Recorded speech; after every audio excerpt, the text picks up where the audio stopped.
be honest, when I first got the rights to do the stories from Karen Kingsbury, I fell in love with the books. I couldn't put them down. I devoured the story. I called her up and said, please let me get the rights to these books. I see it as a TV series. I think it's going to run forever. She has, 25, 26, 27 books. I don't know how many there are at this point, and over, 25 million books published. So it's a big fan base. I think the fans will be happy. We stuck pretty true to the story. Karen has worked with us. She consulted. It's, true to the essence of what she created, the characters, the family dynamics. And, and the episodes are short. So I love that word bingeable. It's a new word in my vocabulary. But I think they are very sort of snackable. Mm-hmm. And you just want to know, you fall in love with these characters, you care about this family, you want to know what happens next. And at the center, of course, is John and Elizabeth Baxter. When I started to imagining this for the screen, I honestly did not think I would step in to play a role myself. As you know, I haven't been on camera since I played Mary, the Mother of Jesus. Mm-hmm. And even that was sort of because we, it seemed like the right thing to do in Morocco, and you were available, and I was available, and I was the right person. And you knew the producer, and well, I was the producer. Yeah, exactly. Exactly. And I was the producer here. So I just thought, well, I know the character. It's really what I felt. I felt I could relate to the character. I am a mom. I have a mother's heart. I love her fierceness around her children, particularly when she feels they're being threatened or hurt. But what I love most about her is that she's a prayer warrior, mm-hmm. and that she's not afraid to boldly just stop what she's doing. And when she intuitively knows there's something up with one of her kids, she prays it in. And so the series is sort of imbued with hope. We believe it's a hope opera that people really need to watch. And, just super excited that Prime gave us this great time slot, Kate. As you know, last year I had On a Wing and a Prayer mm-hmm. in the same time slot. I've done well at Easter. Mark and I mm-hmm. had the Bible back at Easter. Yeah. Easter is a time in our church, in all the denominations of our churches, that is a time of hope. It's a time of renewal. It's a time of invitation to return home. And I feel that thematically the Baxters lends itself well to this season. So we're grateful to Prime for putting it up. It goes up on Holy Thursday, mm-hmm. and then we'll live there and be available. And, I was talking to somebody earlier and remembering Touched by an Angel, which reached so many people. Was such a great show and had such a great message. But as well as remembering the message of the show, I had so many fans say what they remember is not even so much the show, but who they watched the show with. That they had a memory of watching with their grandma or watching with their parents or their mom, or curled up on the couch with their sister. And that became part of the memory of watching it. And I was There's a name for it now. It's called co-watching. Oh, well, okay. I think it's called what we all used to do, but now it has a name. But now we're all so isolated, aren't we? Mm-hmm. Now we're all on our phones and in our laptops, and we've kind of lost the joy of that sort of experience, I think. So my hope, my dream for our show is that, Easter weekend, if you're at home with your family, you would just get the first episode up. I promise you won't watch one episode, but you'll watch two, because it's very bingeable. And maybe watch it with your family, because you'll see something in it that you recognize. There's a little bit of every family in this family. We're going to go through each of these characters. Karen has written the books that each of the books kind of takes on one of the adult children and the mm-hmm. issues that they're dealing with in their life. The first block is dealing with Carrie and the infidelity of her husband. These are painful themes. It's not pious, pure people living perfect lives. These are real people going through painful experiences, and the themes are edgy enough, but it's just the sort of loving way that they're presented, that we get to see a family, that comes together. We get to see a family that prays together in the name of Jesus. We don't get to see that much on television. We don't get to see a family going to church together on television. I can't think of the last show really where I saw where that was the story, that it's just inherently part of the story. Just part of life. I was recently, I was at press tour, and I sat down for an interview with Brad Schwartz, who's the new head of the CW, and that I'm going to write that up soon. I've never read. Yeah. And of course, he's acquainted with Dallas Jenkins, so he was behind putting The Chosen on the CW. Yes. Which is, forget the fact that it's an independently produced TV show by a non-WGA writer. That's crazy enough. On top of it all, it's a Jesus show. And he had said to a previous interviewer, maybe this isn't a theme for the whole network, but it might be for Sunday night. And I'm like, well, what else would you like to see on your Sunday night? And he goes, maybe something like Highway to Heaven or Touched by an Angel. So we might be seeing, he was also involved in the early days of the Wonder Project. We might be seeing a shift.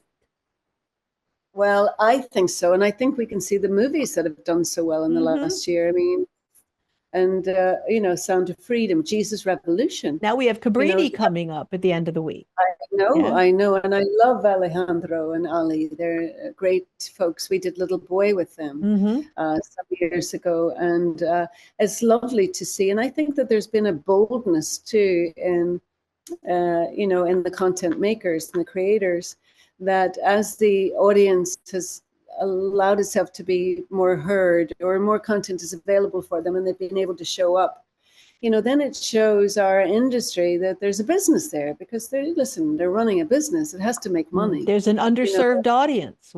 Eager for good content. They'll take average content just to have something. They're hungry. They're hungry for hope. And that's why this Hope Opera, I think, is the right show at the right time for such a time as this. And, it's a reminder, because there's something so beautiful in community too. And I was watching this show on the Blue Zones this week. How are we all going to live forever now? And, while a lot of that Blue Zone living, that some of these people are living longer than other people, and they've studied, well, why is that? Is it what they're eating? Is it the air they're breathing? Is it the kind of food they're growing? And it was all those things, but it was also people that believed in God, people that believe, and then people that come together in community, which is really what church is, isn't it? Yeah. And so, because there's loneliness is such a, it's pitiful, how many people are lonely in our country, and people feel isolated, and, we belong to each other. We have to take care of each other. Anyway, these are themes, as you know, that I've been interested in for a long time. So I am thrilled that I was able to pull a lot of these. Karen's had delivered this beautiful book series. I was able to assemble a lovely group of screenwriters to adapt it for television. Quite a few directors, 3 directors for several seasons, and this wonderful young cast.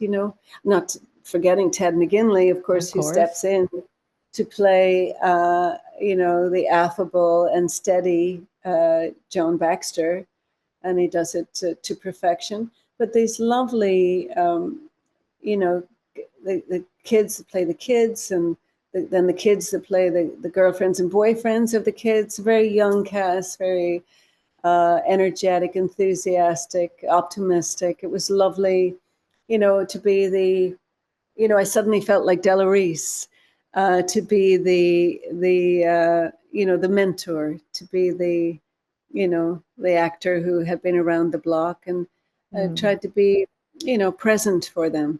And, I run a very kind set. It's important to me. There's no prima donnas on my set. There's no ego. You have to park it outside.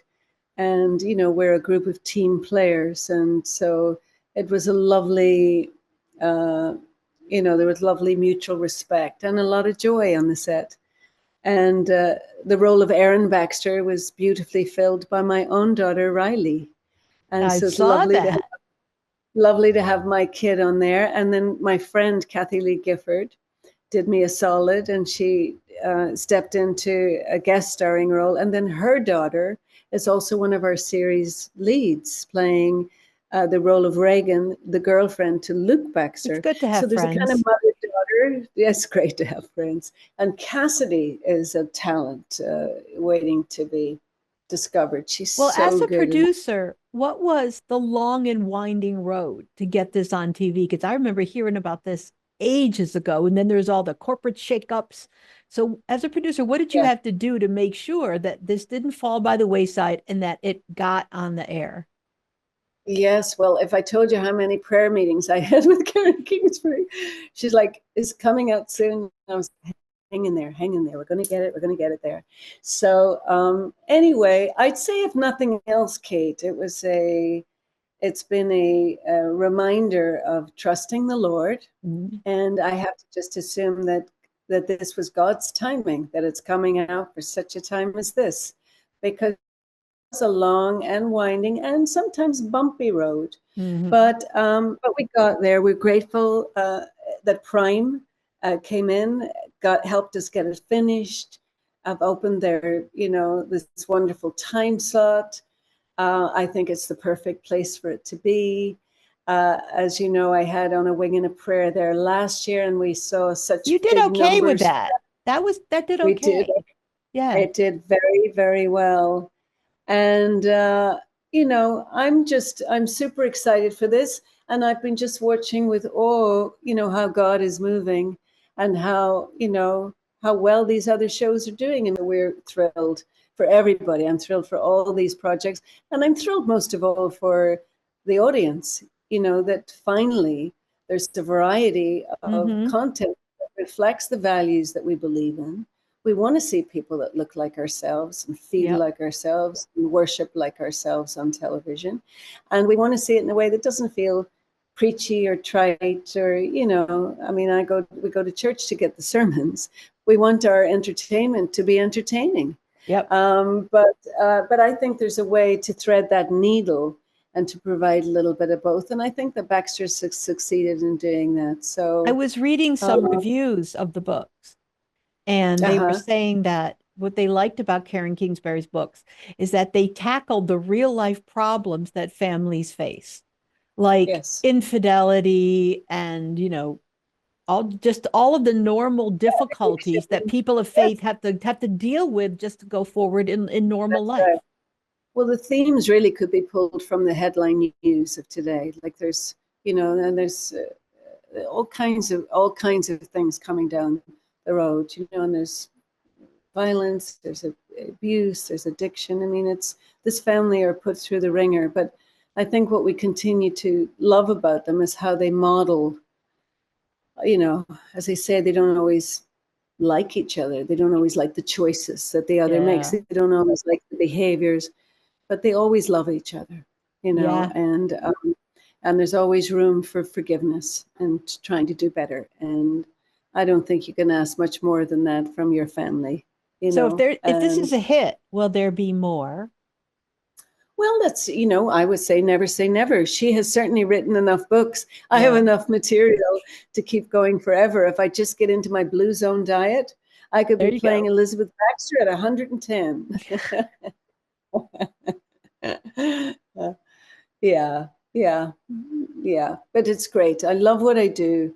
I feel so privileged to be able to combine what I believe with what I do, Kate. It's, and Specifically for Catholic audiences, where the culture is slightly different than evangelical audiences, which I think is the primary audience for your books.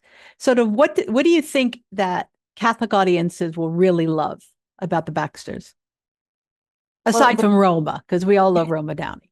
exactly. Well, the Baxters actually speaks to people who believe from any denomination. I mean, certainly I have many Catholic readers. And I think what draws people of faith, I mean, we have Jesus in common, so there's Mm-hmm. that.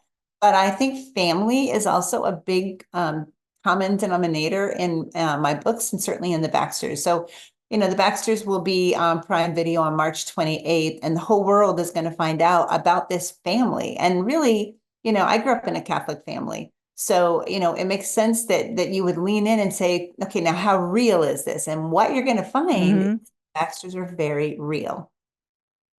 That's what I noticed. I think the Catholic audience, just by virtue of the culture that's developed, really appreciate when things get a little bit gritty. Yeah. And a little bit difficult, because that's real life. Yeah, I know it. For me, my faith kind of picked up speed in my mid-20s. And I realized, I'm an author. I was a budding author at that point, wanting to write fiction that, was powerful and passionate and life-changing. But I looked at the people around me in church and I said, these people are not what you see portrayed often in the media. Like they're not plastic, they're not cheesy. They're people with real issues, real conflicts, and that hopefully at the end of the day, can come back together around that dinner table, hold hands, and believe in God, and it will bring them close again. That's what we always joke. That's why we have confession. Yeah. Well, I mean, we're very imperfect people. Yes, exactly. And confession is literally a way to stay. It's a cleaning the pipes of communication between us and God. That we come and we lay down our the things that we've done and that we know we've done, that people have done to us, and we take them to Him and we say, look, here I am, I'm a mess, help me out. And God does that. That's exactly what He does. So the Baxters, they love very well, they love deeply, but they have some deep secrets too. You're going to find those out as you start watching, and you're not going to be able to stop. Like when I watched even though I know the stories, even though I wrote them, when I got a chance to watch the 36 episodes that have been done, I mean, I couldn't stop. I was binging, just like anyone who watches. I was binging. Yeah. And you want to know what's coming because there are secrets. Yeah. I like that when the parents are praying, even while they're praying, you will see that, oh, that's the exact moment that the daughter is finding out that her husband's having an affair. Like that's how real life goes. And how we're going to come back together, even when some adult kids are running away from God, some running toward Him. And how are we going to hold this thing together? And the answer is their faith. How has it been, the long process of getting this from being made to actually being aired? Well, when Roma Downey called me and she said, "Can I have your blessing to make the Baxters into a TV show?" It was like one of the highlight days of my life. And in my author world, that meant that in a year they would be on TV. And this is not how it works, with Not television. always, no. No, and if Roma had had her way, it would have been sooner. But the timing is perfect because, Amazon bought MGM, which owned the rights to it. And it was Roma with her light workers that was working on actually developing these into series. So now with all the merging, Amazon Prime, I mean, Prime Video is the perfect place where everyone in the world literally will be able to come to know the Baxters and fall in love with them. And for Roma and myself, that's a dream come true. I heard Roma said there was a lot of praying going on between the two of you. We would just pray and pray like on our knees. And sometimes I would ask the people at church, they'd be like, prayer requests, and other people are asking about probably things that are more, life-threatening. And I'm saying, please, will you pray that Amazon will release the Baxters onto Prime Video where everyone can love them. And so now the team that is helping put this series out for the public to see is literally the most A-game team that I have ever worked with. They're so talented. They're absolutely on it. And people are all going to know about the Baxters now. The Baxters don't know they're about to be famous, but the world is about to see it soon. Well, thank you so much for taking the time, and best of luck. Thank you so much. And a lot more prayer. Yes.